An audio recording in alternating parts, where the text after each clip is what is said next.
I want to bring in Congressman Mike Waltz, the great Republican from the great state of Florida. Good morning, Congressman. The Democrats are considering expanding migrant camps and deportations. You think that would stop the flow? Look, Stu, I think if the word gets out that you are going to have to sit in detention until eventually years down the road, that they actually adjudicate your case versus the current state of things where, you get 3 meals and a hot cot and then you're sent into the interior of America and with please come back in a couple of years. Yeah, I do think, it's not just what I think, it's what actually happened just a few years ago.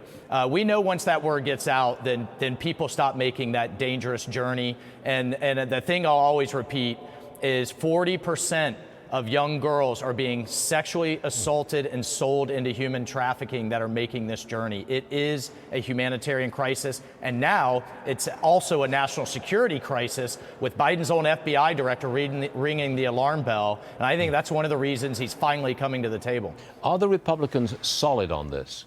Stay together, make demands on border security, and wait and just let Ukraine aid, put that on the side until you get what you want on the border. Are you solid on this? Oh, I think we're rock solid on it, Stu. And look, this isn't about doing either or. This is just about priorities. And one of the reasons we're so rock solid is our bosses, the people, our constituents, are giving us this message loud and clear. They don't look at just this country or that country. They're looking at 8% mortgage rates, out of control inflation, gas prices. Oh, by the way, our border is a total and complete mess. And let's take care of that. Let's take care of America first. And we could talk about helping our allies. Congressman, Hunter Biden defied the House subpoena. He opted not to appear for this closed-door testimony. Do you think Hunter will ever testify? I think he's going to find every which way, but these are pretty clever, every which way to not to, and these are pretty clever excuses and a PR play. I'll just remind our viewers, Don Jr. sat for hours and hours and hours with Democratic lawmakers, with lawyers, deposition, DOJ, various committees. This is not unprecedented here, but he's gonna dodge and weave because at the end of the day, I think it's pretty clear, Stu, taxes weren't paid. He was acting as a foreign agent, unregistered, for not just some country like New Zealand. We're talking China, Russia, and other adversaries.